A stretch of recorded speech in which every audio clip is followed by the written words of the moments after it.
You know, it's funny when you look back, you tell it differently. At the beginning of my documentary, I said everything that you're going to hear is a lie. Because you know, when you tell a story about your life, it's not the way you lived it. And so, you know, once you give it a shape, it's not the way it was. It's, you know, it's because your life was only one damn thing after the other. But you know, I was born in Brooklyn from very with a father who came from a German background. They were both born here, but he wasn't educated. She went through high school, but he he carried the German snobbery, even though he didn't really earn it. And my mother, as far as he was concerned, came from the lowest level of Jews because she was Hungarian. And so he used to look at my brother and he'd say, you're just a Hungarian." The terrible prejudices, you know, within groups. Like the blacks have that between light and black, West Indian. So, and it wasn't there were four of us, and I was the oldest, and then there were twins, a girl and a boy, and then my youngest sister, who who I always thought was my child, and she, of the four of us, she also became an academic, but a social worker, and she taught social work at Columbia. But anyway, I I grew up. My father sent us all, and then he never had enough money to send the others to an Episcopalian school, so I would assimilate, you know, and so I still know Episcopalian hymns better than I could a whole batch of Episcopalian, but my brother and sisters went to public school, although my younger sister came to the private school near the end, but my best friend couldn't invite me home because her grandma didn't like Jews, you know, and when it was time to graduate, the principal said, "It's such a shame you're Jewish." She said, "I could get you a scholarship to Mount Holyoke." And I remember I apologized, and I'm so ashamed that I apologized. I should have hit her in the face, you know. But anyway, I went to Barnard because the quota there was a quota system because it was larger, and then the other thing was I was supposed to be the valedictorian, but they decided to have the graduation in a Methodist church, so I couldn't be the, you know. They're not terrible things, but I think it did give me a kind of being an outsider, feeling of being an outsider. Although, I mean, I didn't suffer like they would in Europe or anything. And the other thing I remember, I would visit my friends around there, and a lot of them were horseback riders. There was a stable that didn't take Jews, but my brother used to groom them in there. But I thought if you were to be an acceptable Christian person, you had to have ribbons over the fireplace, red and blue, you know, for horseback riding. It's so funny, the ideas you get. So anyway, I did go to Barnard, and I really didn't like it. When I think back now, it was so I don't know, so arbitrary and so formal and nothing like we do now. I mean, nothing like involving the student in the learning process. And then in 3.5 years, I thought, oh, I had enough of this, and I had enough points. Used to get honor points, so I eloped. I wanted to get away from home, and the best way to do that was to elope. So I was very sort of radical then, and we were going to a cause party or something. So I get all gussied up in evening dress, and because I think I was 19, so I couldn't have a regular marriage. So we stopped at a roadside rabbi, like, and he married us. And they have, what do they call, like a chuppah, they call it. It's like an awning. He had a collapsible one. I always remember he put it up. So we were married, and our friends were witnesses that we went to the dance. And we stayed at the Hotel Commodore. And in the morning, he had to call his service. And he found out he had to go to Long Beach, out of Long Island, take on a medical. And here I am, and I remembered I forgot to bring any other clothes. So I'm there in my evening dress. So I had to call my mother. So my mother came and picked me up. I think she was sort of relieved in a way. And then when I got home, I remember my father, who was my main love in life and my authority, he's standing at the window, and when he got angry, he had a muscle and went like this. So he turns around and he says, I still can't make sense of it. He says, the way of the pioneer is hard. I always remember it's nonsense, Sometimes when people are watching my documentary, I said, I adored my father. He came out with these platitudes, and he would take me for walks. I said, and I didn't realize he was crazy. And everybody laughs, like they had some experiences, many women had that special relation with their fathers. And they say, even though, I think he was smart, he built up a good business, in artificial pearls, and it went up and down over the years. But we had a house he built, so it was a privileged kind of life. I have to say that. But I was ashamed to know anything he didn't know, So and he was sort of scornful about college and university people and experts. And they didn't encourage me to go to college at all, because, so I went to Barnard, and I came home every night. I didn't, and it was much cheaper, of course.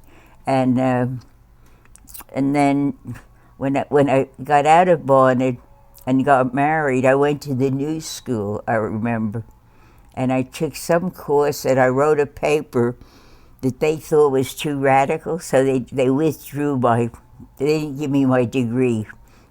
So and then I had a baby, and my husband was a doctor, so I was doing taking the tests in the doctor's office. In those days, for an office visit, you paid $2. And for a home visit, you paid $5. So it was hard, And I remember holding the baby and crossing the waiting room. And so the one thing I did, I was miserable, really. I thought I missed everything. I missed living in the village, and I missed getting drunk, and I missed all the wonderful things that artists and writers had, And then so once a week, I guess, I got off, and I went to the public library, and I wrote a very long book, a novel, and it was called The Axe to the Root, and it was about the time of the French Revolution and the Alien and Sedition Acts. And now I realize I did very good research. I went to Philadelphia, and I looked up the minutes of the Democratic Society, the Philosophic Society. So then I finished the book, and an old lover used to meet me at the library for lunch, and he knew a literary agent, so they sent it to something in Brown in New York, and they sent it to their Boston office. They liked it, but a book almost the same period came out at the same time. And in the one in New York, Little Brown and Company, they took an option on it, of all things. When I got it back, I thought it was like getting your term paper returned. I felt, so I put it away. I didn't know you could try over and over again, but I think I was too young. I didn't know how to handle dialogue or sex or anything. Anyhow, I put that away. So then I wrote a second one about I had gone to Europe. My father sent me to Europe on, quote, business. And I went with a college friend of mine and had a little experience with love affair on a boat and all that. And then because of that, I guess, I wrote a book about a woman and the Spanish Civil War, because I knew some people who'd been in that. And then that went to another publisher, and they said it would be good, but write it in the first person. So I tried, it didn't go. So then finally I tried a third book, and my daughter was about 5, I guess, then. And the third book was about a woman who was the daughter of somebody like John Dewey in Vermont, and he had a school, and it begins, he had died, and she doesn't know if he purposely crashed into a tree or had an accident, and he had testified at the Un-American Activities Committee, and she, so anyway, she's thinking, and right after I started it, my father committed suicide, and I thought it was magic or something, like if I hadn't thought about it or written about it, it wouldn't have happened.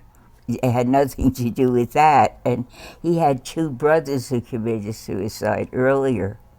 So it ran in the family, and so I didn't ever try fiction anymore. So and then I thought I wanted to go to school. And I guess Linda was 6 or 7.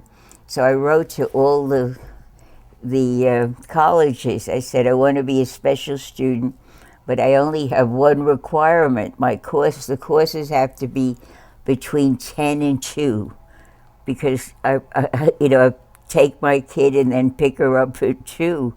So then I decided she had gone to public school in Queens, and the teacher said, I said, she's having trouble. We had a divorce. She's nauseous all the time. And teacher said, if she were mine, I'd take a baseball bat to her.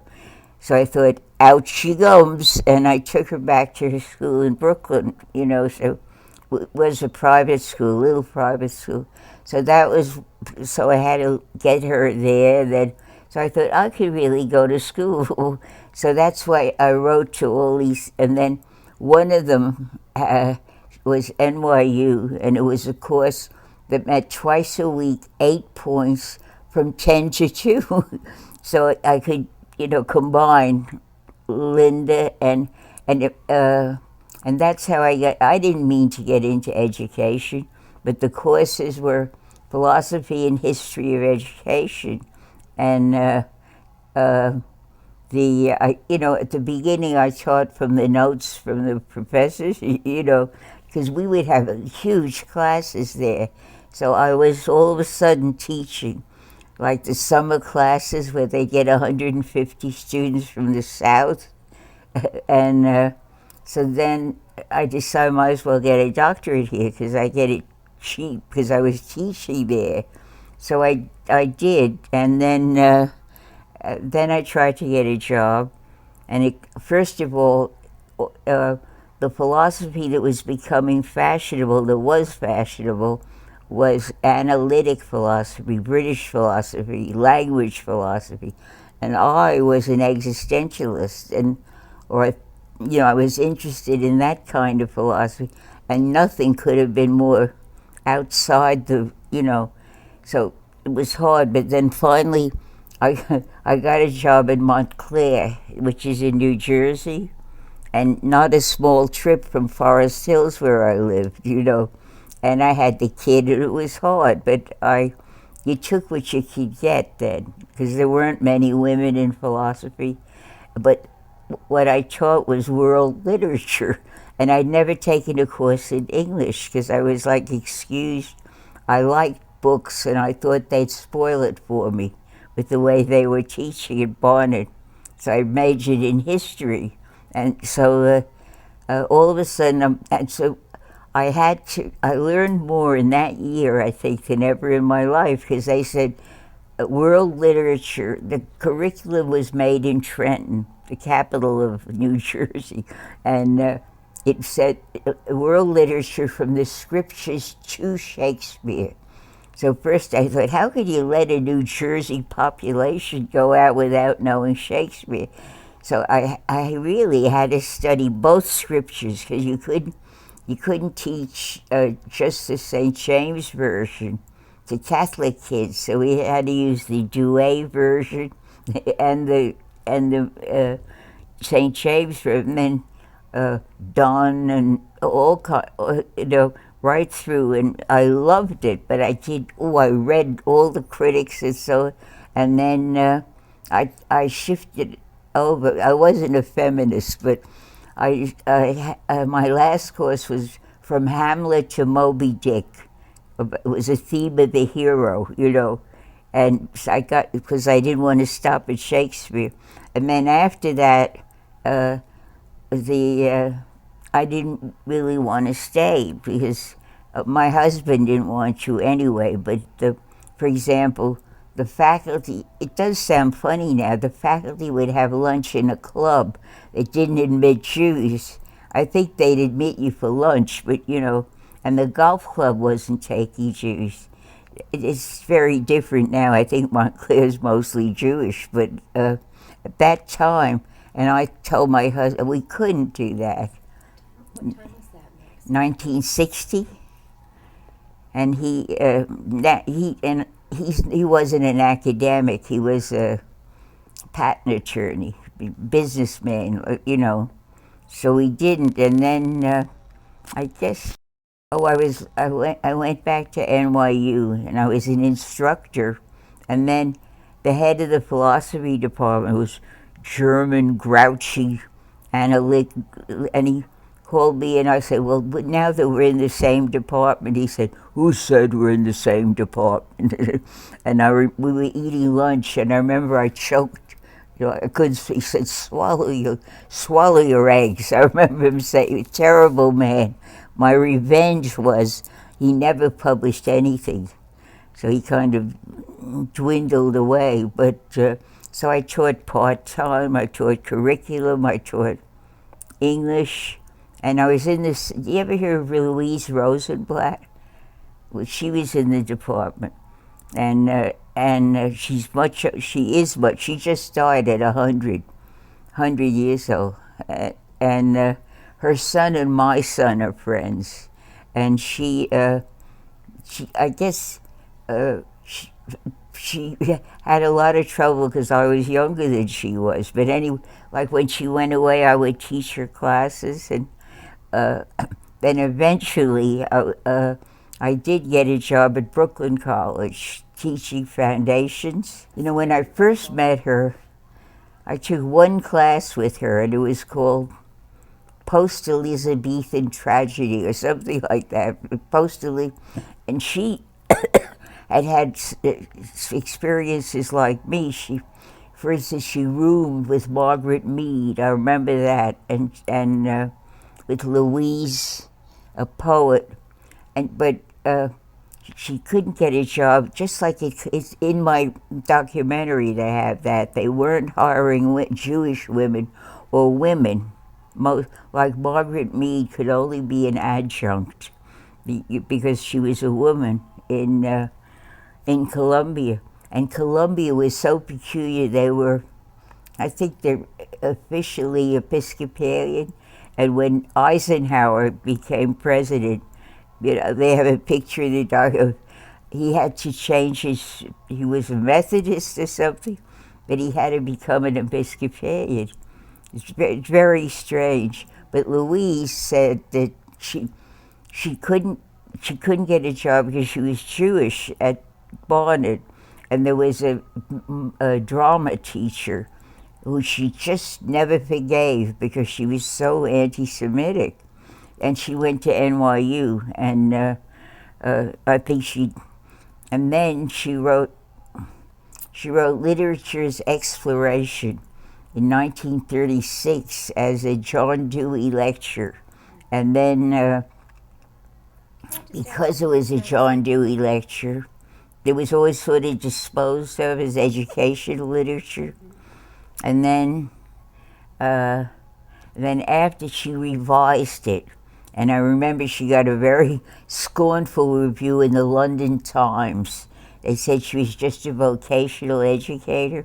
So I wrote to Louise, she said, well, then I have to say she was very feisty and a son of a bitch. She really was, but she was a wonderful writer, and thinker.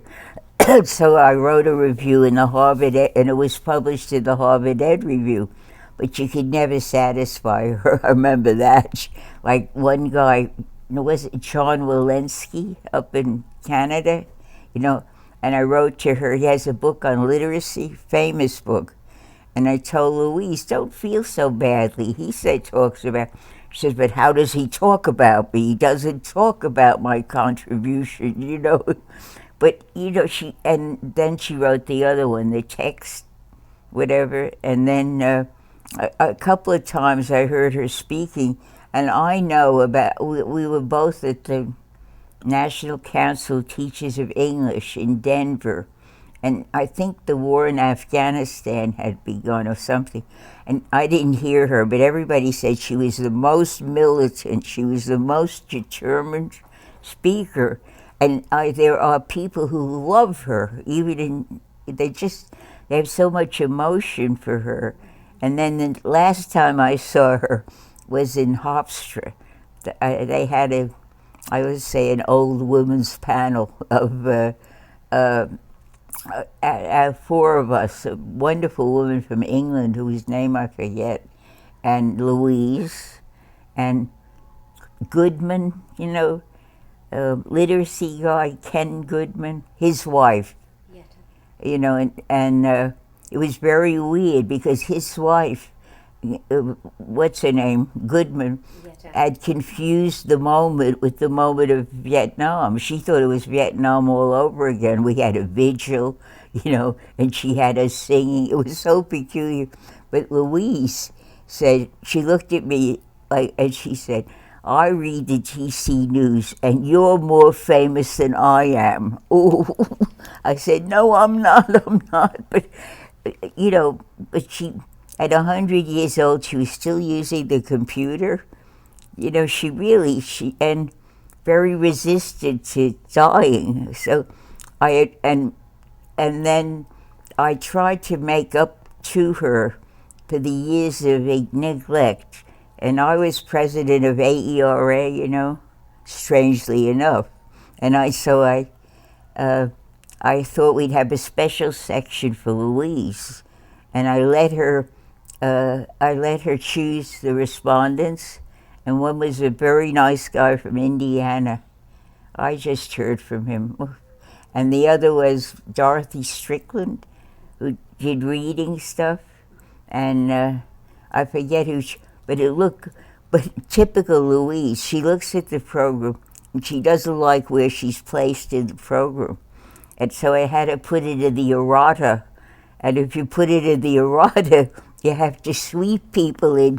So it was a little disappointing, but at least I did that, It was so, because I felt like the goddamn literary critics had treated her like nothing. It's like the way Columbia used to treat Teachers College. They used to call it the widest street in the world, 120th Street between Teachers College and Columbia. And we're part of Columbia, but but I do know that if you mention Teachers Louise, people melt, so many of them. And then she really invented reader response, and all this talk about constructed realities, and I thought about her so much. There's something called the National Academy of Education, and I'm in it, but I don't ever go to it. But the other day, they're having their annual meeting at Teachers College, and you've heard of Jerome Bruner, and so he was a speaker, and they asked me to respond to him.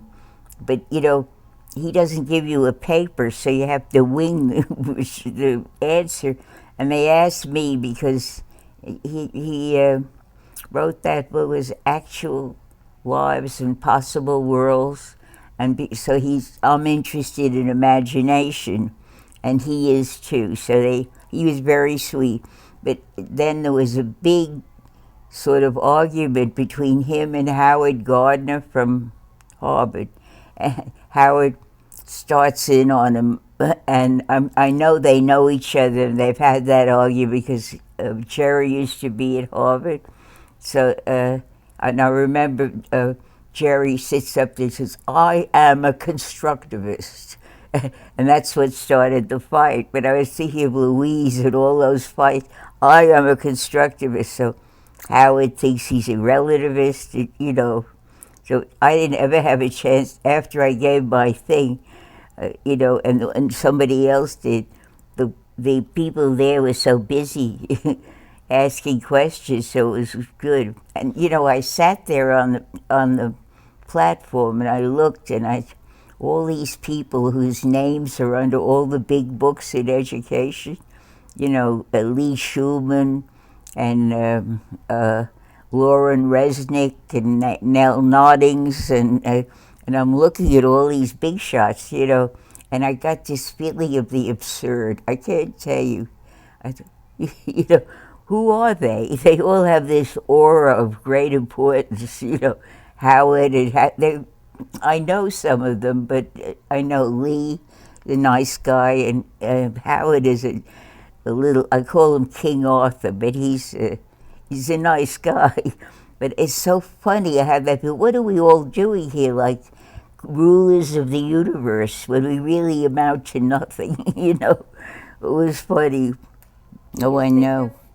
There are new outsiders and newcomers, and Jews have been much more assimilated, but there's still, for example, I don't know if there's any Jew who is high up in an oil company. I mean, not that I would care about that, but I'm not conscious of that. I was when I got to Teachers College, because you've heard of Larry Kremen.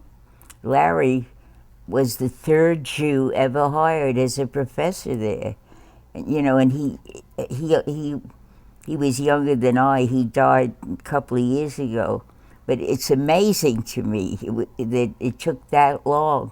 And even when I got there, when I went to Teachers College, they asked me to come to be editor of the Teachers College Record and to be in the English department, because the philosophy and history had never hired a woman, so it was another outsideness. So when I went there, everything was so damn Protestant, and vests and ties, and that we had a professor, Italian, named Frizziani, and he wrote about the mafia and all kinds of, he was an anthropologist.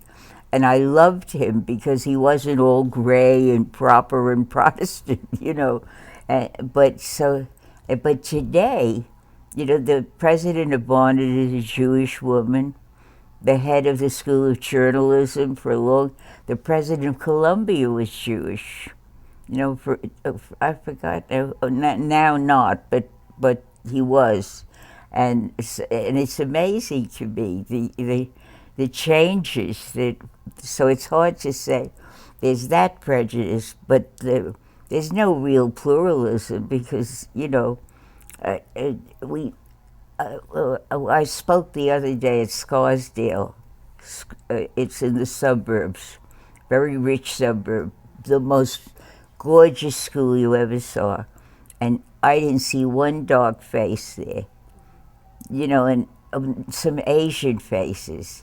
And I'm not sure people even are aware of that. They must be, because there's some good liberal teachers up there. But it's so, we don't have real pluralism. We're not up to it. Then today, it was so ironic. Did you see the Times?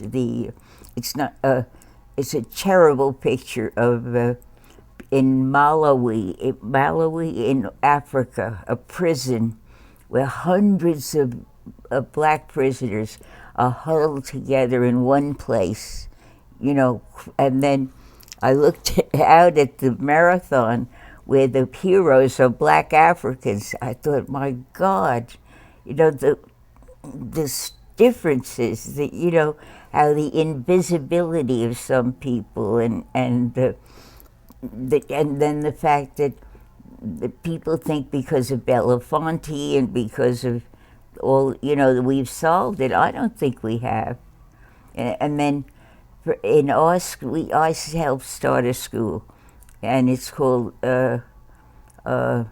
School for Art, Imagination, and Inquiry. And it's in partnership with the Lincoln Center Institute. And I was much involved in the mission statement, the curriculum, and so on, and choosing the principal. And I go over there, I say, I'm in charge of unprofessional development. So I talk to the teachers and the kids, but it's in one of the ugliest buildings in New York behind Lincoln Center. It was Martin Luther King High School.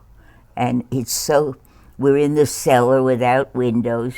You know, it's painted, but when I saw that building up in Scarsdale, I thought, oh my God, you know. So I don't think if you read Jonathan Kosel, has a new book, The Shame of the Nation, about segregation. So I don't know. I just think different groups get assimilated at different times. I use that as the beginning, yeah. Mm-hmm. That he said something about Hannah Arendt. Yes. And freedom. Yes. Freedom stood up or took its place. But I think I was talking about, what he said, that once the war was over and everybody sank into ordinariness and kind of bourgeois, then the spirit, the desire for freedom and all that disappeared, flattened out. I think I've been giving papers like that now about the apathy and the withdrawals with Iraq. You know, this feeling is can't do anything anyway. You march and they pay no attention, and so after a while people just withdraw. And then I was talking about all the things that should get people crazy now, like the people pushing through the water in New Orleans, the black people, and then I was saying, in a terrible way, we knew it, but we repressed it. I mean, we all knew that Mississippi and Louisiana were behind every other part of America. Their schools are worse than any others, and so we have to confront that and be angry and refuse it. You know, people looked at it as a television show, you know, and that worries me a lot. And I think I wrote, I don't know, they may think I'm crazy, that a lot of the language, I don't know about your schools, but our schools, the language of No Child Left Behind and, achievement gap and accountability and assessment, they're all like screens, so you won't see what's really wrong. You know, that's what, and so I keep trying to talk about the difference between schooling and education. Education helps individuals grow and become, and schooling makes them proper servants of the technocratic society. But I want people to be angry. When we were, we set up a school, and then we had to be interviewed by the Department of Education downtown. So they asked me, you know, what do you expect of your children when you graduate? I said, well, I hope they're critical thinkers, and I hope they love the arts, and I hope they're capable of outrage. And the head of the Lincoln, he always kicked me. He thought, oh my God, we lost it now. But they did, you know, they responded to that. Because I want kids to be, the other day over there, the good part about working with Lincoln Center, some of the artists come and work with, we just have one class, 9th grade. Each year we'll add you know, it's a small school, and there are 5 schools in the building. You know, 5 schools in a building that's called Martin Luther King High School. But now there are 5 with different names. And we showed the other day a video that it was originally enacted in our summer institute, and it's called Secret History, and it's about there's a Salvadorian kid and a Mexican kid and a Nicaraguan, and each one talks about, you know, the terrible history of El Salvador and Nicaragua and so on. So they were asking the kids what they thought. One kid said, "It helped me find out who I am," you know. And then they used it now in social studies to talk about immigration and talk about pluralism and talk about the diasporas. So some of that helps.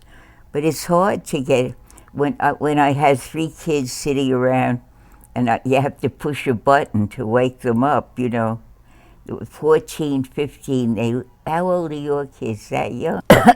A humanities freak, you know, and an art freak. And I believe in what literature can do, or poetry or plays. It can open people. There was a woman, what's her name, Lisa Del Pitt, and she wrote a book called Other People's Children. And she was here, and we were talking about Toni Morrison's book. What the hell? Blue? Not Sula, the other one.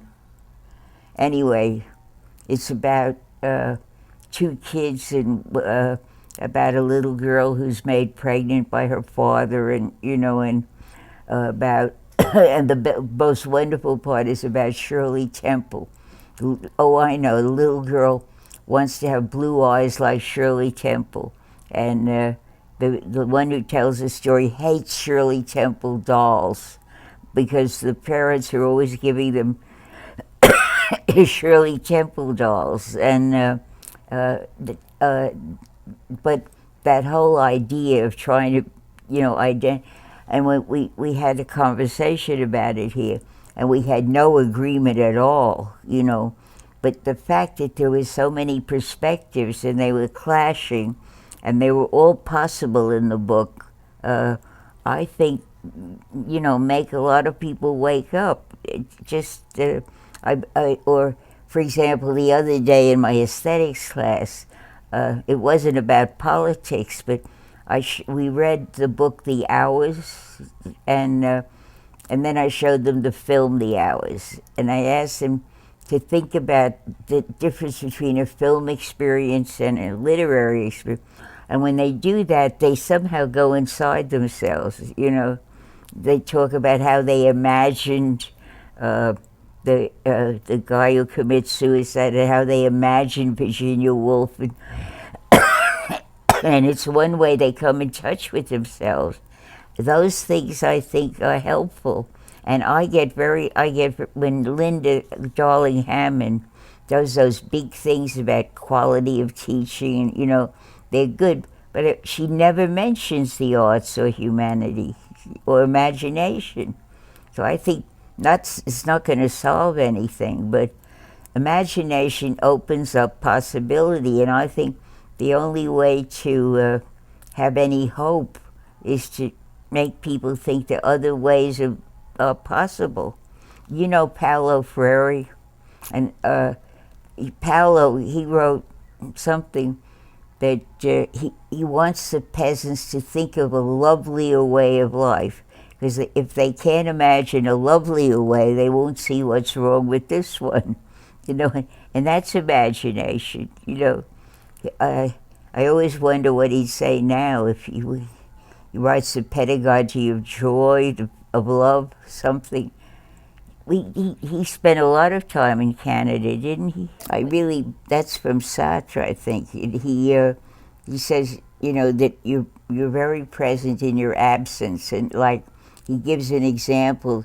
He's going to a cafe, and he's supposed to meet Pierre at the cafe, and he goes to the cafe, and Pierre isn't there, and it's like there's a hole in the cafe that all he can notice is the absence of and I try to use that idea that to look at the absence of equity in our society, is to be aware of what it might be if there was equity. Like I still can't get over it. It's not an American crime, but I just can't get over the contrast between that picture in the Times. I have to show it to you, of the prisoners in Malawi, the black prisoners, and the triumph in the park. It's just fantastic, and the kissing and the acceptance of people in the park, and the laurel wreath and all the rest of it. And the best runners in the world are black. It's just, but that's the way it should be. If they achieve something, they should be honored and accepted. It's so. And then the other thing, do you have many black students? You try very much to create a community, and it's so difficult. Another problem I have, I don't know if it's in my books, and I was saying it the other day in Scarsdale, I'm ashamed of myself a little bit because I feel like we live in such a small circle that, for example, I don't have any good friend who's a supporter of Bush. Nobody who would come and have dinner with me and said, "Oh, well, is it?" It's like we isolate ourselves, and we don't want to be elitist.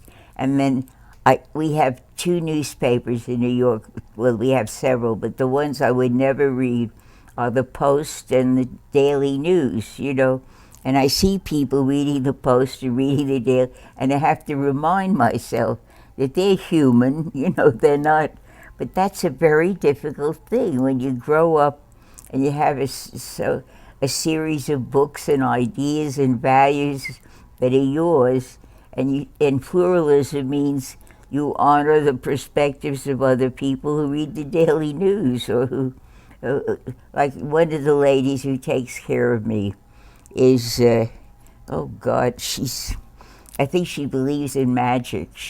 She reads all these books about diet, and she's Pentecostal, and she can't believe that I'm a agnostic, and I can't tell you all the things she believes.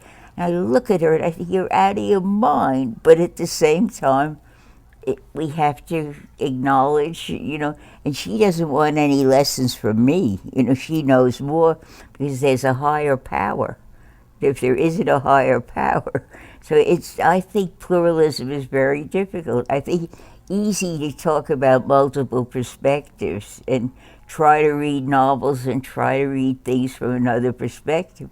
Like there's a wonderful play that opened in New York. I think I saw it maybe 10 or 15 years ago, and it's called The Soldier's Story, and about a black regiment and about the lieutenant and somebody kills somebody, but it's how the blacks turn against each other, and our whole mood is so different than it was when they first showed that. So it changes, and you try to, and you hope your teaching changes it. Every time you exercise your will, you strengthen it. He would talk like a Nietzschean. Yeah, yes. And then he would talk about my mother, who had charge accounts, who was so lazy and she didn't work. And I should be, active and so on and so on. That kind of thing got me going, and I thought, but it was very hard because I think he was also very sexist, After I graduated from Barnum, my mother came up with, or maybe she said, "Oh, is that the college you went to?" They couldn't care about that. And then there was that, almost comical idea that Jewish kids were better than others. Yeah. And in fact, Columbia, for a long time, excluded Jews for that reason. who wrote a book about that? But Nicholas Murray Butler actually wrote that if you let in the Jews, they'll outnumber the bright Protestants, and that business will be taken over by the Jews. Only because they were good. They could probably say the same thing about Asian students now. They're brilliant, the ones I have, the Japanese especially. I forget now, Daniel Borstein or somebody wrote about that. And I was so shocked with it. I thought they came out with it. I know they believed it, but they came out with it. It's, but then the thing I think about all the time, I saw myself as an outsider, you know, in a funny way I still do. And like I can't believe that I was president of that damn thing, you know, or had some luck, and so I never quite got over it. But the problem of the present day outsider, it's so easy to talk of multiple perspectives and to write about them. And then, for example, there's a writer, I don't know how much she's writing, Patty Lather from Ohio, and she wrote a book I used as my text once, something about getting smart. It was called Getting Smart. She's very postmodern, and she talked about how the kids in her class, you know, like couldn't be moved, and how they looked at her as a kind of foreigner coming in, bringing all, and it was the same kind. And they do it more than, I mean, the postmodern people do it more than we do because their language is so dense. You know, I think we try to open up a little bit. Like, for example, tomorrow on this research thing, the guy who's, I guess, the chair of our panel is named Baldacchino, and he comes from Malta, and he's like an art and education. And he sent me his syllabus. I don't understand it at all. It's all Foucault and Derrida. And I understand when I read them, but I don't understand when people adopt them. Like, I spoke at a meeting 2 weeks ago in school, and somebody had preceded me. So I'm in front of this blackboard, and it's got Derrida, Foucault, Lacan, you know, all over the place, a different religion. And they talk all the time about exclusion and pluralism. Very strange. And, for example, in this, I don't know, it's probably that way in Canada. There's a move now that English should be the official language. Does that happen? But you speak 2 languages, which is very good, isn't it? There was the language of power, and there was like the vernacular language, or the language of ordinary life, and how the people should know the difference. That you have to learn the language of power, but you have to hold on to the mother tongue, you would say. I know what you mean. Another one who used to talk like that, Ivan Illich. Did you ever read his stuff? I once went to Mexico when he had his school, and I guess he wrote me, or somebody in the place wrote me, said, I think you may know something about education. Would I come down to, and the letter was signed, I can't remember now, with Spanish something.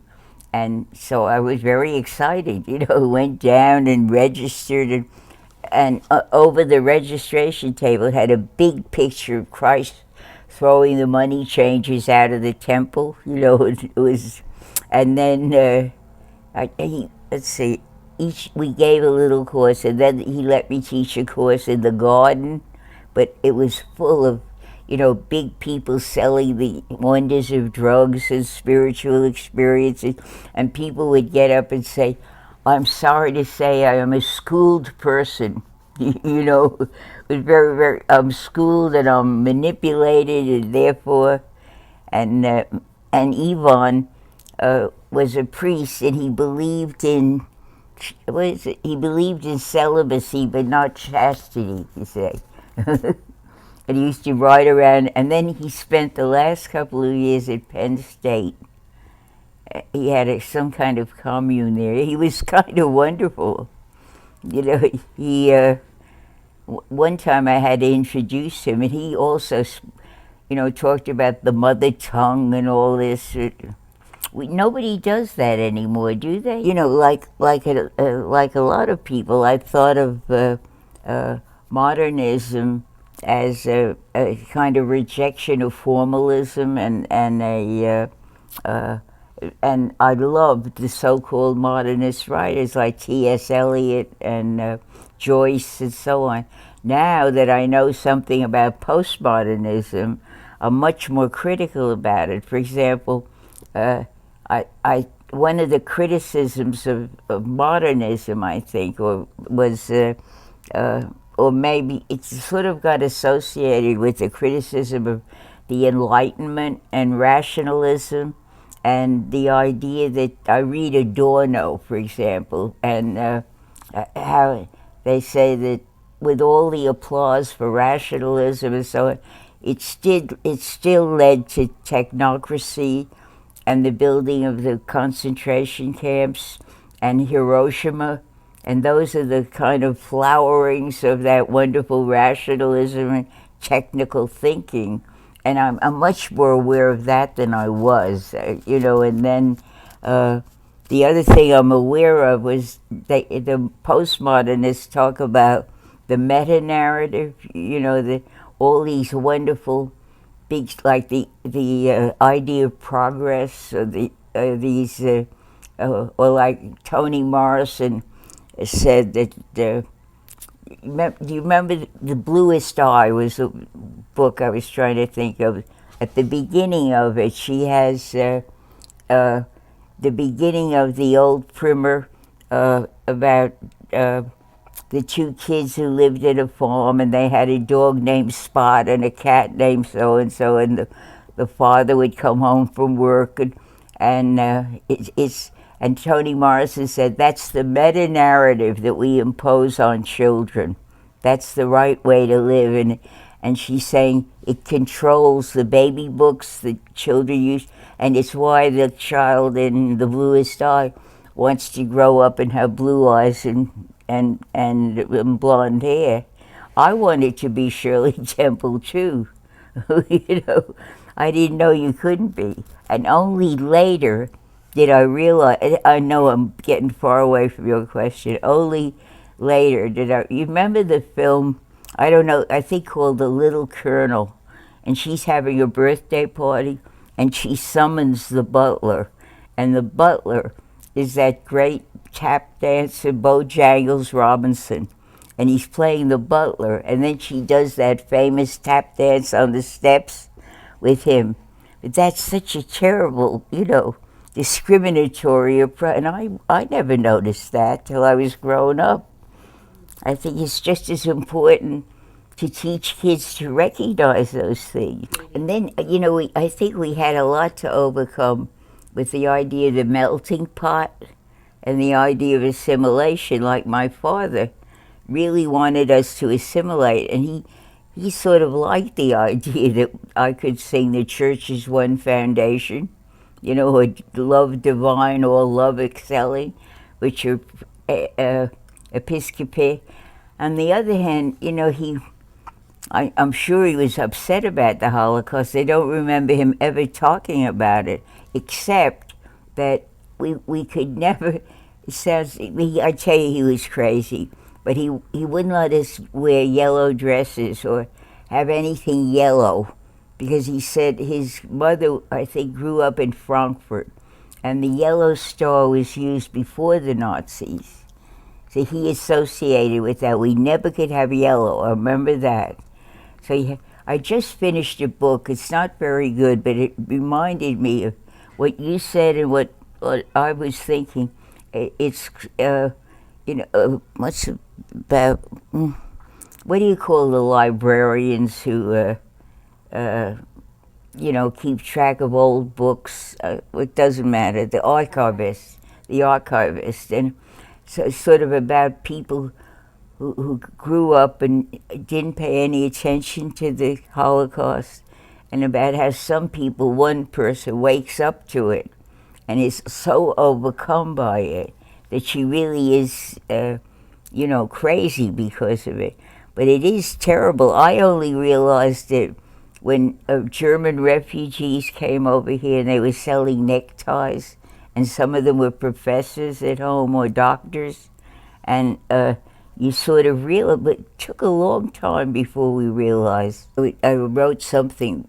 My friend at TC Press is making a book on 9/11, and she has papers and stuff from the kids and the teachers who were in school that day. So she asked me to write the preface, I guess, and Michelle Fine to write the final thing. So when I called mine Beyond the Comprehensible, because I was talking about one thing and another, but then I was talking about when we first saw those pictures of kidnapped people by the Iraqi, and how they pleaded for their lives, and how so many of them were beheaded, and how, you try to say, well, it's cultural difference, but then later when we heard about our own tortures, it became almost unendurable. And you think, does one cancel out the other? You couldn't be as horror-struck at what they were doing when we knew we were doing it. It's so, you can't grasp it with your mind. And that we have a president that supports torture is just beyond belief. The other day there was an article, just 2 days ago, about how the Pentagon is preparing kind of a new code of conduct, and they're asking there not be degradation, and Bush opposed it because he wants torture. Otherwise, we're in danger. That's what scares me, really. I hate to think of history as repeating itself, but there was the 60s with that interest in free schools and the romantic approach to children. It wasn't everybody, but it was there.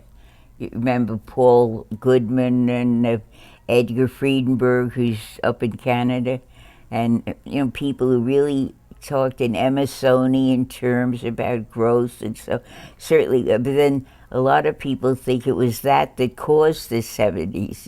People were so frightened by that kind of.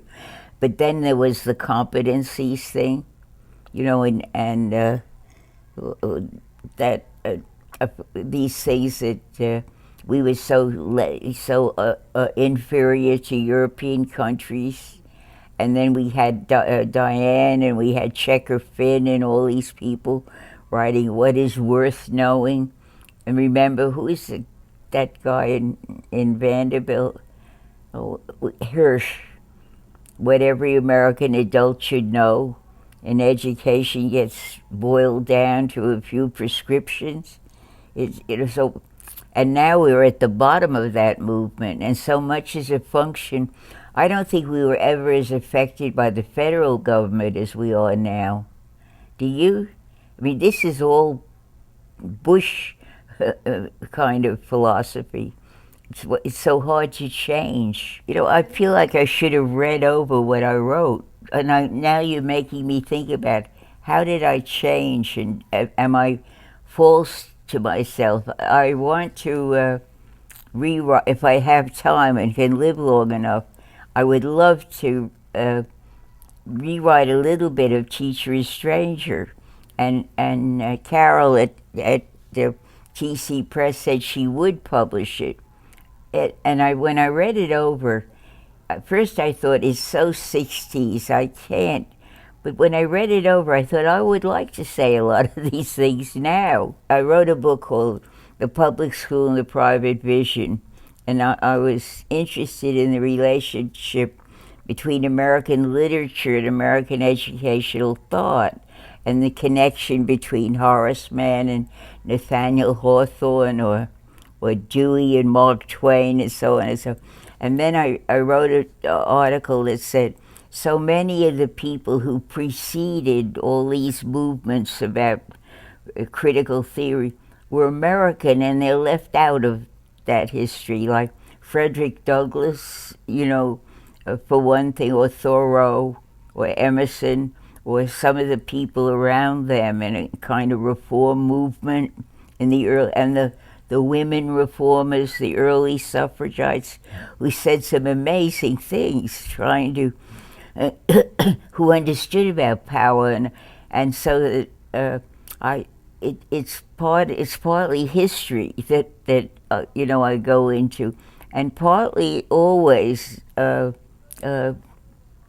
literary the literary genre. That like other people I'm sure have done it, but like I keep telling people, if you want to talk about the Industrial Revolution and how it came as such in The Adventures of Huckleberry Finn, there's Huck and Jim are sitting at this. They lost the raft.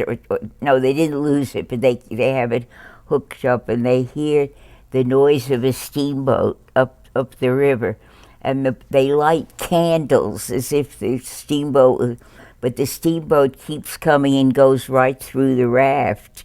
And then he said, and they turned off their motors maybe for 8 minutes because steamboat men didn't care for raftsmen.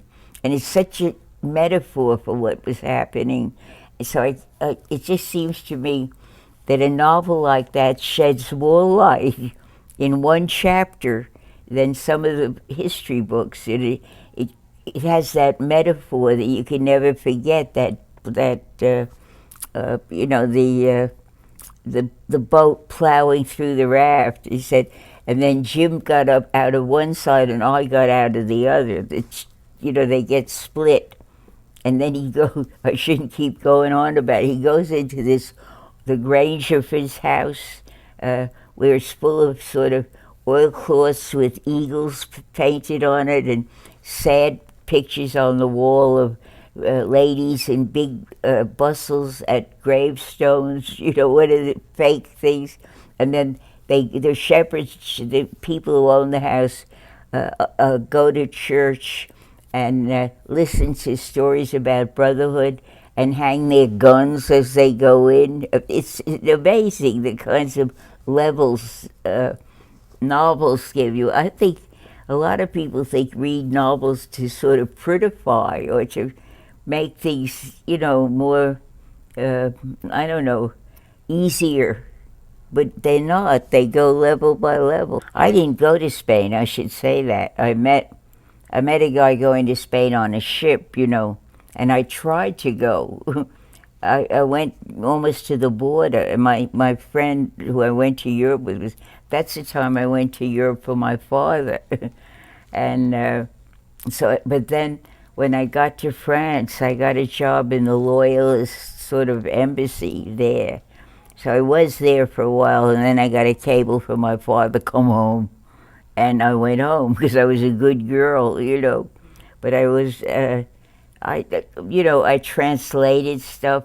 And when I came home, my mother thought I'd come home the way she would come home from Europe, with gloves and all I had was posters, And then I read an article yesterday in the in the New Yorker that absolutely stymied me when I looked back. And it's about Hemingway and John Dos Passos and the Spanish Civil War. And the stories about Hemingway, I keep trying to think how I think about it, that he was so sort of manipulated by the Comintern, by the communists, and was so savage against people who were not. And I try to think, how was I fooled, and how, because I remember walking on 6th Avenue and somehow seeing a newspaper that said that something about Barcelona, but it was the end of the Spanish Civil War. I thought the world ended. I thought everything ended when the Spanish Civil War ended. It was the beginning of the Second War. But I don't know why I was so. I think a lot of people were.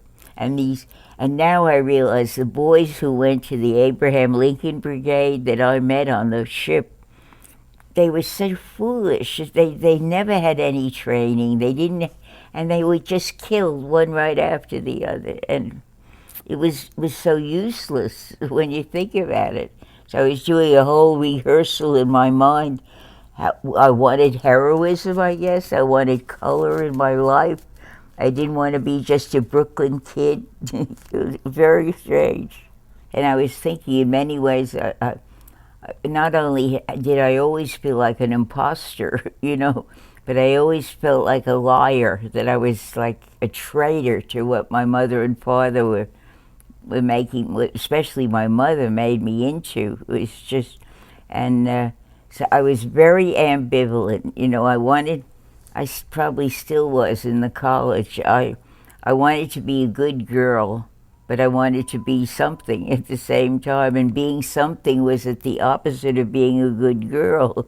I guess that's not unusual, but so it was always, even in the college, when I saw what was happening to women in the college, I was still going to Larry Kremen when he was more in our department. Say, you need coffee. I go down to get coffee. I was such a nice girl, And on the other hand, I was writing those things, and during the Vietnam War, another guy and I were the only people who really carried on about it, and I was the only one who used to go to Washington with the students, So I would do that, but I was nice little, like I used to say, I had to stop myself from curtsying when I saw the president come down the hall. When we were starting our foundation, such as it is, we had a big event at the Joyce Theater, and the president of Lincoln Center was there, president of TC, the president of Modern Museum, and I remember Arthur Levine, who's president of TC, just retiring, thank God, and he said, I feel like curtsying when I pass her in the hall. So it was a joke, but anyway, I could tell the sad story of foundations too, but I won't.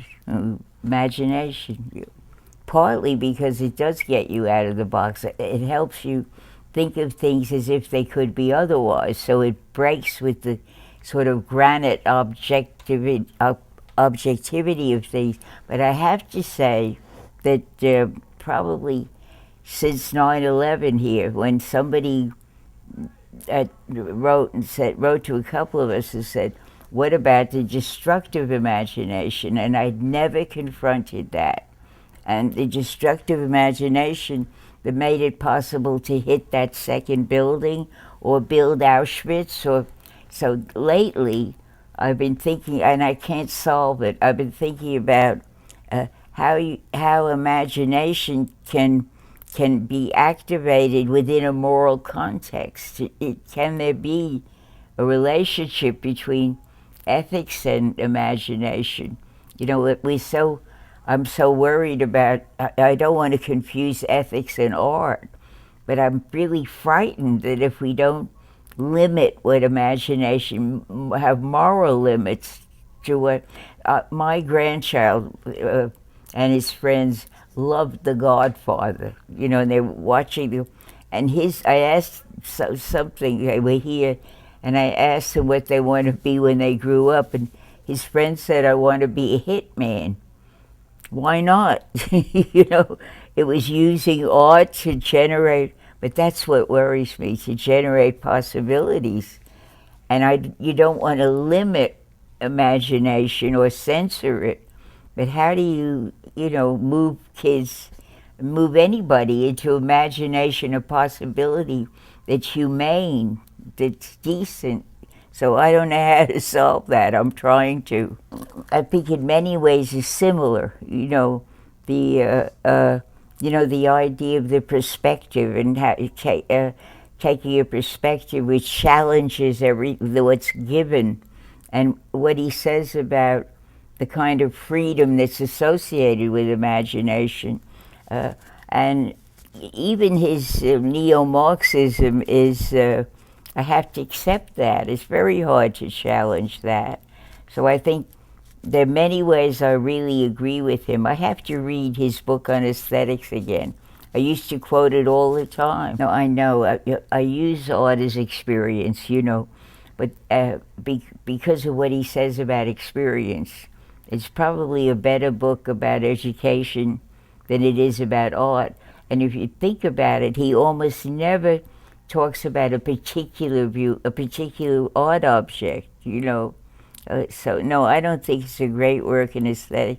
Although, by the way, I just read a wonderful biography of Dewey. It's called The Education of John Dewey, and it's the first one I ever read that humanized him, that showed his flaws, and I was surprised. I've gone through many shades. I think I started with Kierkegaard, not the Lutheran side of Kierkegaard, but the whole business of creating yourself, and it seems so important to me that Kierkegaard really discovered the public and had, and the crowd, and how you had, and then I had, you always feel you have a little dance with Nietzsche, and then I was really taken with Sartre, and then because of Sartre's sort of ambivalence toward social connections, even despite the Merleau-Ponty was the one. Merleau-Ponty was the most important one for me, partly because of what he says about painting and art and eye and mind, and partly because he has such a multiplex view of the self, the human self. And he has that wonderful article about the child's relation with others, and so I still haven't read enough of him, or Perception, the primacy of perception. And I always, try to tell students about how it all begins somehow in a primordial world, a perceived world, and then how he talks later on is you can never return to it, but you try to reflect back on it. I think that's so important. Just I think Sartre doesn't really talk about perception, and Dewey does it, not in the same way. Do you think Dewey is going to diminish in time, partly because of the shallow talk of people who comment on him, or because the old resentment about progressive education sticks to, like Diane Ravish, the great Diane Ravish, wrote a op-ed thing in Los Angeles Times, an attack on constructivism. And she said constructivism is only progressivism in a new coat. So I thought maybe the same animus against Dewey would be shifted over to constructivism. That's strange. One of the things that moved me very much in Dewey was from, I think, Philosophy and Civilization, where he says facts are repellent things, are mean and repellent, unless imagination opens the door to possibility. So he knew that. That's good. He's good, better than some. I never think of myself as a researcher. I think of myself as a philosopher and a humanities person. And I suppose, even unconsciously, when I refer to so many novels in my writing and so much poetry in my writing, I don't think when I read War and Peace, I'm saying, how can I use this? People used to say, because I quoted so much, they said that when I said Camus, I'd have to run to the bookshelf, but it just swims into my head. It's just very, and people don't always understand. Then people told me I quoted so much because I was a woman, and I was hiding behind all those quotations. I don't really, could be, but I don't really think so. But so I don't know if it's research. I think it's a little bit like reading in the way that my artist friend uncovers a painting, try to keep read. And then I like the last couple of days, because I have to give that paper on aesthetics as research. I don't even understand the title. So I've been reading everything from, not everything, but thinking, how do I prepare for a conference on qualitative research? So I read Merleau-Ponty and Marcel Dufresne, who's a French, and I read Danto just as a little, The Death of Art. And I'm thinking, well, maybe I'll just get my thinking together, but it's not, I don't think it's research. Probably for you, it's research in the qualitative sense or Gadamer's sense, that research is to find the meaning of what you're looking at. It's not to measure it. So I think, I think I do it that way. I think I go to my school, go to the new school, and try to find the meaning of even the relation between the kids and the teacher, So people says that's not research. And I says, stay away from me, I'm not a researcher. Because I think a researcher, as many people understand it, is explain something. And I'm not so interested in explaining. I'm interested in showing the meaning, but I can't prove it. Does that bother you, qualitatively? They ask, for example, I've been working at Lincoln Center. I helped to start the Lincoln Center Institute, and I'm so-called philosopher in residence. And more, the bureaucrats at the Institute want me to write things that they could, to sell aesthetic education to superintendents, or to talk about it in a way that will support some kind of grant proposal. And I keep saying, you cannot prove it. How can you prove that doing this or that will make an aesthetic experience more likely?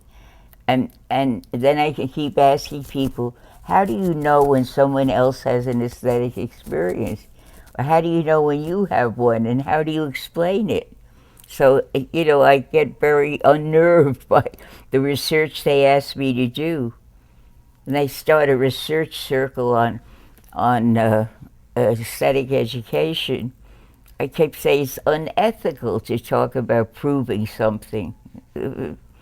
I would like to say that if I know more about perception and I know more about imagination, I can talk more meaningfully about what happens in an encounter between a person and a work of art.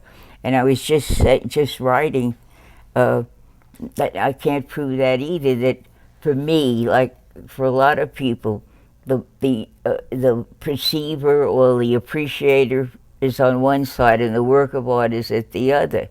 And the work is at the other.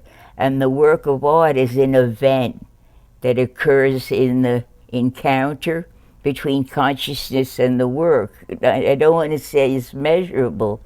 So that's not good enough for my bureaucratic people. But I think that's true. I think you have to think of it as an event, and it's never the same for different people. Which, like interpretive, I guess first of all I have to say, and it sounds as if it isn't true, but it is true. I keep redefining myself. It's hard to know. I think I'm a teacher. I don't know. I think I'm a writer first and then a teacher. And I think my teaching feeds into my writing and my writing into my teaching.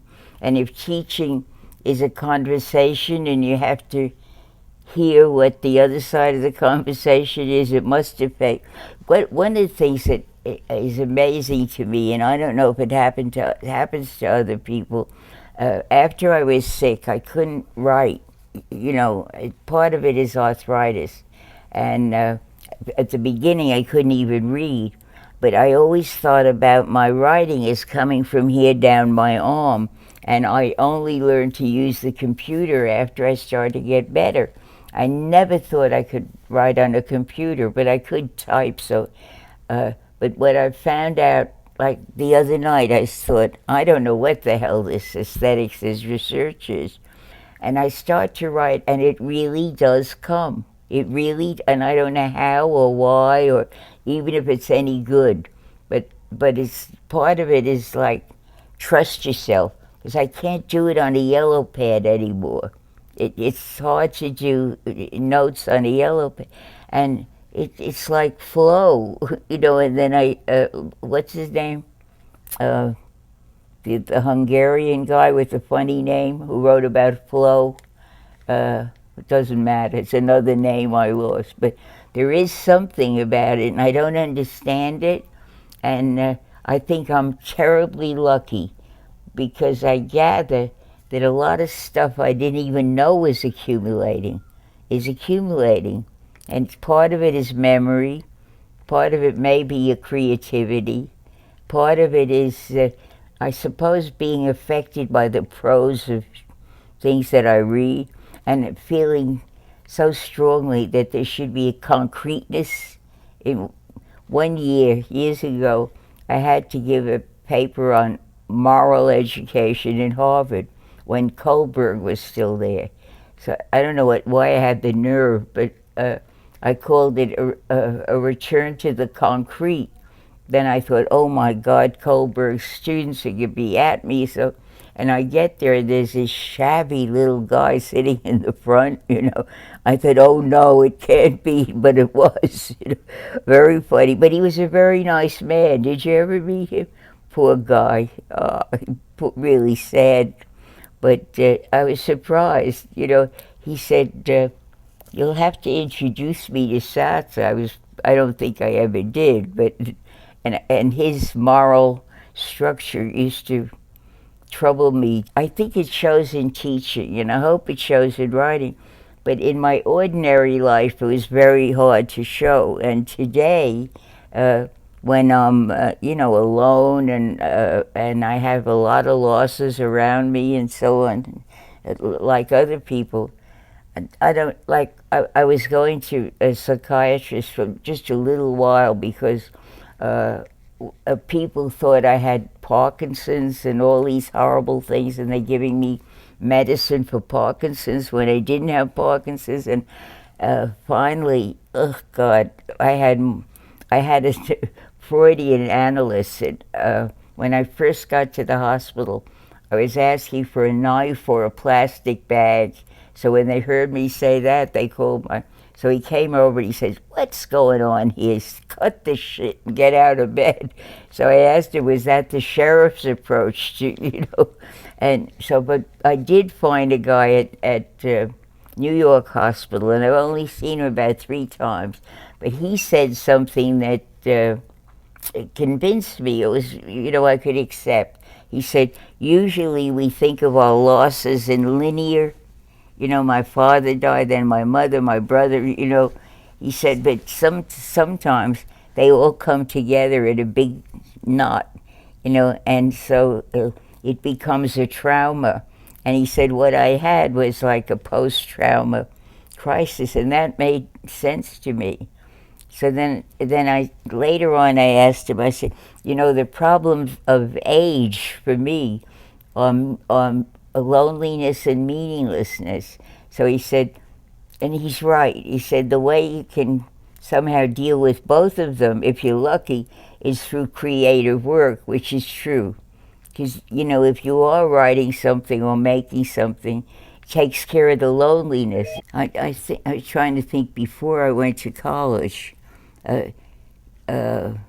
certainly novels that I read, and oddly enough, and I was ashamed of it later, people like Hemingway, and when I was a, you know, feminist, oh my God, Hemingway.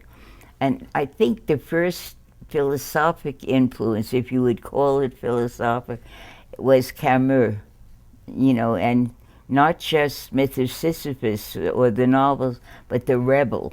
And my idea of rebellion came from that, the rebel, which is not Henry Giroux's idea of, and I guess when I was at NYU, somebody gave a seminar and the first part was logical positivism, and the second part was existentialism.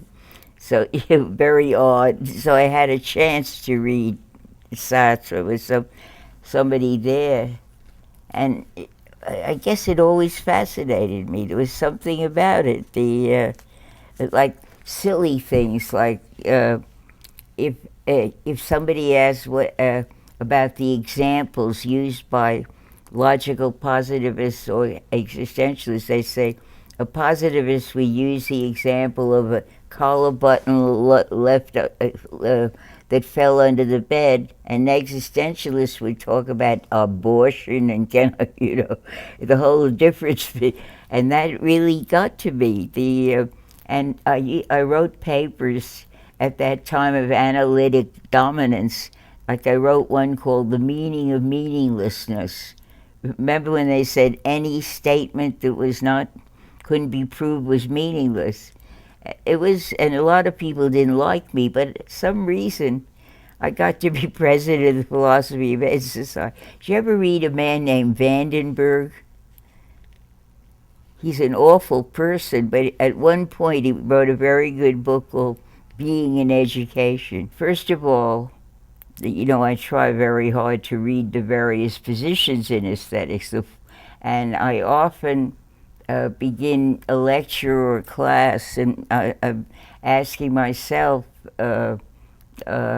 about transcendent ideas or Aristotelian ideas of mimesis, or expressionist approaches, or autonomous or formalist approaches, and presently participant approaches. And then I always ask, and I ask myself, why does a tough secular person like me, when she hears something like some Bach cantatas or reads King Lear, I really feel I'm in touch with something transcendental, and why is that, and how does that happen? Is it a traditional linkage of the spirit? But it doesn't seem to be fed into me. That's a kind, and I ask people and myself, which of those approaches is most convincing? I think all of them at different points. And then I have to ask, I was saying before about the aesthetic experience. What we do at Lincoln Center, our idea at Lincoln Center is teachers come and work with professional artists, and not to put on plays or anything, but to be introduced to the medium of the artist. So if drama people come, they do improvisations, or they work with gesture, or they work with space and time, or if it's a dance, in the hope that if the teachers get more clues about how works of art come to be, it might feed into the possibility of appreciation. And we don't know that, but it's something that. And I was in Scarsdale the other day. I met people who went to Lincoln Center 20 years ago, and they say it changed things for them. And like, for example, we used to use something by George Crumb called Voices of Children, or something, and use a saw and a soprano singing into a piano, and the rhythm is a bolero rhythm, and in the middle of it, a little boy comes and recites about the children are hungry in Barcelona, and after it teaches what I told them. They acted like they were wearing pink pin curlers, They were Philistines to the last. How can you play? There's no music, And why should she sing into the back of the piano? So the artists work out the workshops, and some of them did it as kind of an ensemble, moving through it. Others did it with quotations from Mahler, and others did it by studying. And eventually, when they got together again, they couldn't wait to get it from Shermer's. They couldn't wait to get the school. It was amazing what happened. It was like a sudden awakening. So I am interested in what kind of knowledge, what kind of cognitive understanding it makes these things more possible, than less. You don't want it to be a totally cognitive experience, but critics can help a lot, and then I have to argue a lot at Lincoln Center. They do auditions for their teaching artists, and they call it a method, the Lincoln Center method, and I get very upset about that. They hang up brown paper on the wall, and it's like observation, perception, blah blah blah. So I always they ask me to write something for the new teaching artists. So I always write, we have to begin to honor your own creativity, that we can't push you into it. So I have an ongoing battle with the Lincoln Center people, but that's so important. And then I'm not sure how they can translate that into something accessible to the teacher, who in turn has to translate it into what they do in the 6th grade. So there are a lot of questions that I don't know how to answer. Capable of being able to appreciate art. You're blind to half of what the world offers you. Like for example, those trees, they're not made by an artist, but I have an aesthetic experience with them. And I don't know if it's because I saw Manet or not. I think there's a way of being in the world that can be called aesthetic. It's consciousness in the world. There's no separation. And if I can look at those trees not just as a spectator, but someone like Merleau-Ponty talks about eye and mind. It's my eye, it's the visual, it's my mind, but it's my blood supply, And I think if so many people are deprived of that because we don't have arts when the kids, and nobody says, or very few people say, when the kids come to school, did you notice the leaf after the rain stopped? Or did you notice that girl's blue ribbon or something? And I think it's a terrible deprivation. But the trouble is, if the teacher doesn't feel it, it's going to be phony. That's the trouble, And it's hard. That's why we hope that some of the teachers can grasp. Well, they do come. Sometimes we would have 1,000 in the summer, but now there's so many summer, technology they have to learn, and supervised testing, and it's hard. But I think we have 22 satellites around the country, other institutes. So little by little, we want to change the world. But I think it's a good way. There are many others that do similar things, but so I try to hang it together with words, and I always ask the artists, did I violate anything in what you believe? Because I don't want to do that, but it's hard always to know. One of the visual artists there went with him.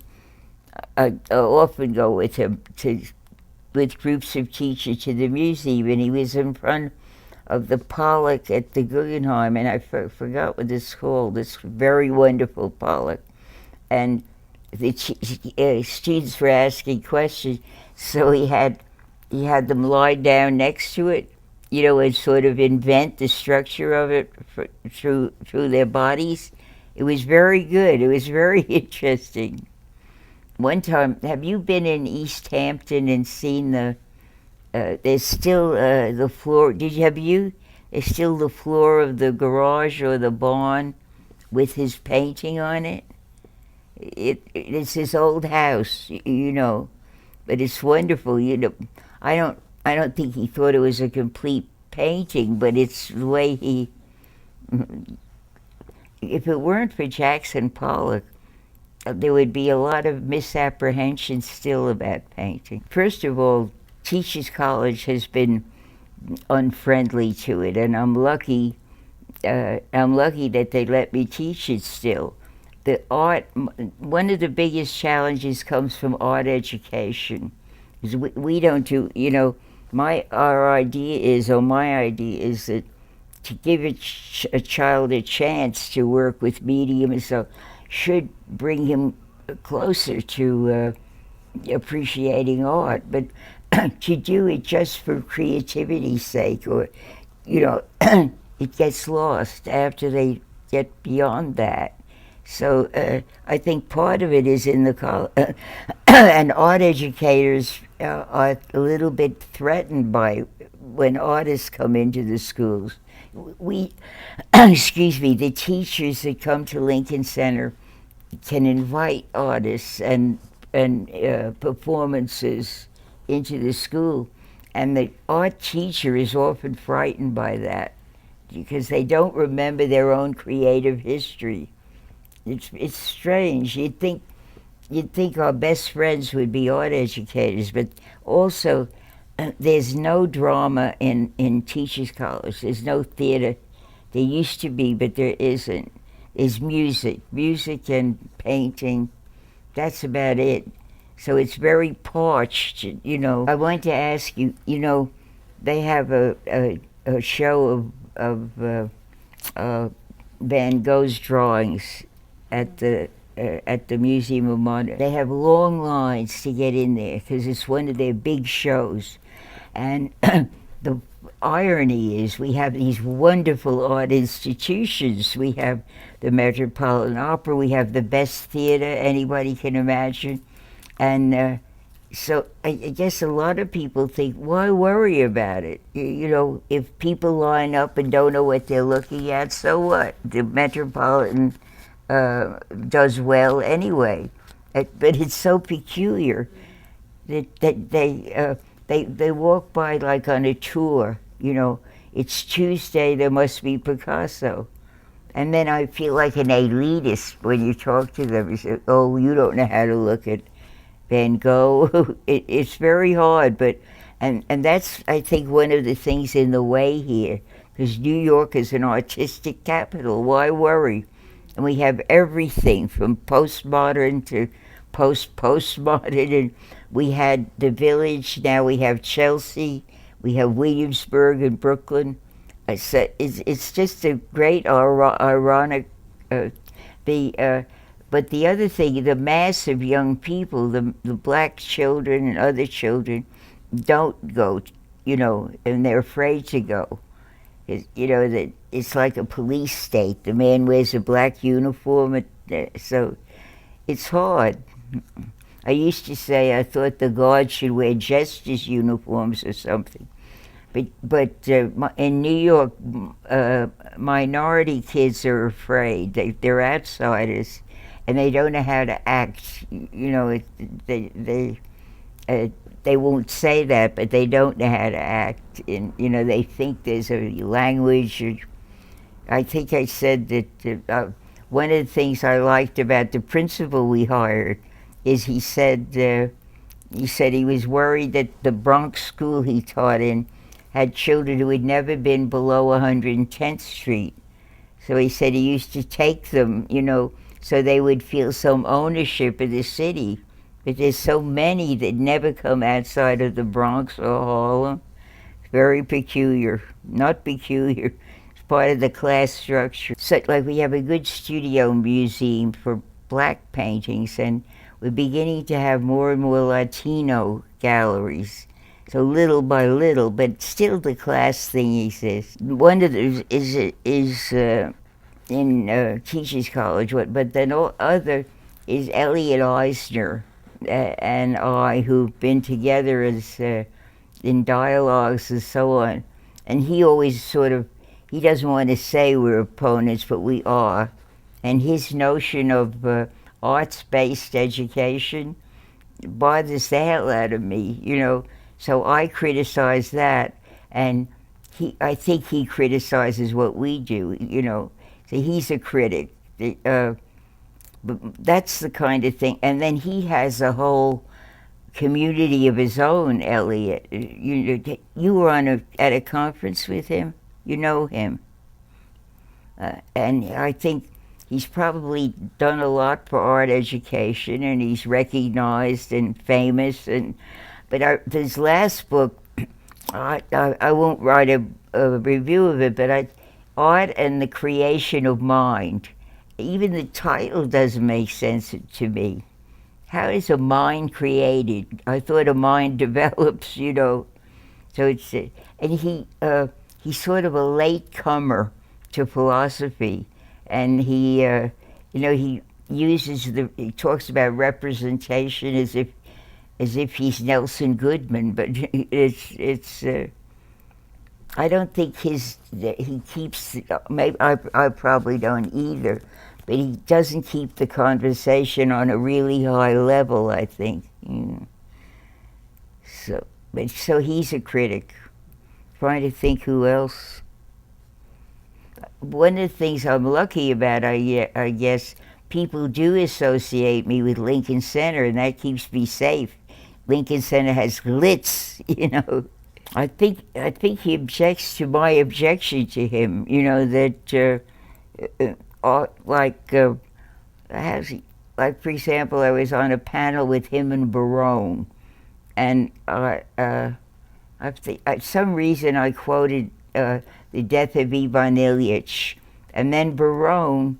Their idea is if he goes into a classroom and writes a story, that's art-based or creates an image of her.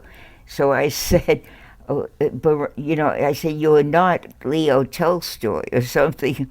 It kind of bothered him, I think. They don't like that, the way it's arranged. And then they have those, what do you call it, where they all get together and it's like a theater, what do they call it? Theater something. At AERA they do it. And like, for example, they take some children's compositions and take part of them, and you say this and I say that. It's some kind of art presentation. And I went to one conference of his at Stanford, and it amused me because the only work of art was one I brought, and I brought the film and the short story Babette's Feast, you know. And it's a wonderful story by, what's her name, Blixen, Baroness Blixen. And the contrast in the way the two work together. But it was the only one. He had I always remember he had a video of, who's that awful former education commissioner who was found to be a gambler. He writes books about morals. Anyway, they had a big video of him teaching, the real Republican approach to teaching, but it's different. It's different, and Eliot, nice guy that he is, he sort of blossoms with the community of women around him, and and probably, I know people who've got their doctorates with him, and it's good enough. He gets angry when I say, you forget the mystery. He said he doesn't, but I think he does. Do you know a book by Dennis Donahue called The Arts Without Mystery? It's very good. He's for example, he has chapters about expostulation and and so on, and he says the arts are on the fringe. He said, thank God they're on the fringe, because if they were absorbed, what would happen to them? He said they give us our few moments of freedom and presence, and people when he says, I'm glad they're on the margin, and people keep writing papers, the marginalization of art, but you have to say what's the gain and what's the loss. I'm mostly working on prefaces. I have an endless request, one on a book on children's theater, teaching children's theater, another one on teaching theater, and oh, like two others, and then trying to keep up with my aesthetic education. But what I want to do, and I'm among thousands who want to do it, but I want to do before I die, I want to do my book on philosophy and literature, because you know Martha Nussbaum's work.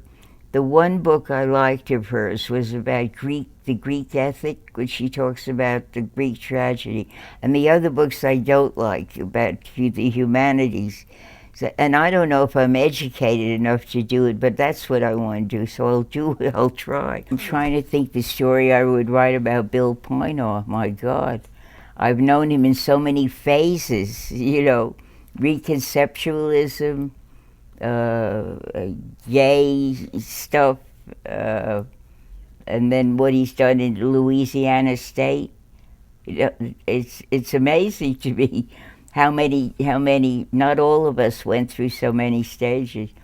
When he was very young, he wrote a novel, or started to write a novel, and it was really a childish novel, you know, an angry adolescent kind of thing, and then he was reading Habermas, a lot of Habermas, and then reconceptualism. Oh my God, it was like a new religion for a lot of people.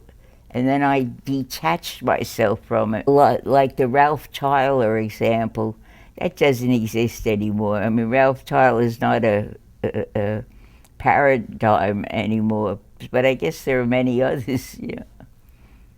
I liked it, but then I thought it became a kind of cult, so I stopped going. This sounds very silly, and it has a little bit to do with identity. Sometimes, as I got older than other people, they'd say, well, if I come, they'll honor me or something, and I don't like that. I don't want to be the old lady getting so... I didn't come for that reason, you know.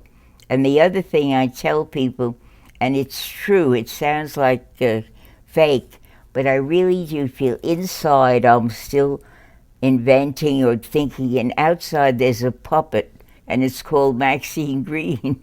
and I have a great feeling of a separation from that puppet. I think other people must feel that way. But when they talk about you, it's not you, you know. Like Janet Miller said yesterday, they're searching for a new president. She said, oh, you'd make the best president. I looked at her. It's ridiculous anyway, but the way she said it, I thought, what is she thinking? You know, it has nothing to do with that puppet out there. Funny. I think Bill sometimes must feel that way when he was in Louisiana. You know, just one last thing about Bill, according to Wendy Coley, who's a good friend of mine, you know her? She was at Louisiana State with Bill, and she left before he did. She said he was the most fantastic chair. He built a wonderful department and ran it wonderfully. So that's another side of Bill. But I gather people like the release of imagination, you know, because and maybe because it's the last one, and and I'm always very aware of incompleteness. And when I get to the last one, I have even more feeling of incompleteness, and that's the dialectic of freedom. I'd like to, you know, but the release, strangely enough, there was a conference of pediatricians in North Carolina, and they named their conference the Release of Imagination. So they asked me to come down to speak about aesthetic education for pediatricians. I got a big kick out of that, and it showed that you could reach people you know, hardly consider. You know, I hoped, but I'm not really... I'm probably not right about it. I was interested in so many disciplines, weaving together, like the public and its problem, the public school and the private. That still interests me. You know, the history of the public school and the connection with the cultural history and the contrast between, like among things I used to say that educators never talked about money, even though education was about money. But American writers always talked about money. Like in Moby Dick, Ahab says, "Cash, I cash," and Daisy's voice sounded like money. And it's so interesting to me that they wouldn't mention money, not if you're Horace Mann or John Dewey. So I was, and then I guess in I think it's in the Release of Imagination, maybe another one. That I still brought in some history and wanted to connect it with the arts and with education. So I kept wanting to go, maybe because Karen emphasizes my radicalism. I didn't want to give up the radicalism just to talk about art. So it must be that too, to talk about social issues. That's why I admire Marcuse. He managed to do it all without cheating us. But I'm no Marcuse, but I guess I can't stand the separation of all these things. But that's probably why I want to write philosophy and literature, because there's no one definition of either one of them. I'd say art, but I do literature better. I know more about it. Although I read a lot about painting, and we're so lucky that we have these museums. Felix Krull experiments with seeing things small, seeing things large. And seeing things small is like a statesman or a general, and like a Bush. You can see the army in Iraq as little, like ants, like nothing. And seeing things large is having a close-up, like in a work of art. And it's so interesting to me because here I go, free association. You remember The Third Man? Remember the end with the Ferris wheel? And he said, when I look down, the people are just ants. And it's so, I think you have to kind of warn people. But then on the other hand, you couldn't bear seeing everything large. You couldn't. I mean, supposing you saw every mother in Iraq who lost a child, But that's what I meant. And I had, I suppose, the good fortune, it sounds funny, I had a student who was a Mexican dancer, a choreographer. And so she and another Mexican dancer and I invented a performance. And they danced, and they danced for 5 minutes, and I'd improvise. I sort of sat in the back of the stage and improvised. And the first part was on violence, and the second was violation, and the third was the beauty of terror. And I talked about the bombs falling on Baghdad and how the red and the gray and the smoke. And then the third one, I forgot, but the last one was indifference. So I had, and what was the other? I forgot now. But then the last one was like sitting at television, eating peanuts and watching people die. And believe it or not, we performed at NYU twice, and at La Mama, which is not funny. That's my performance history. But I had a chance to talk about seeing things large as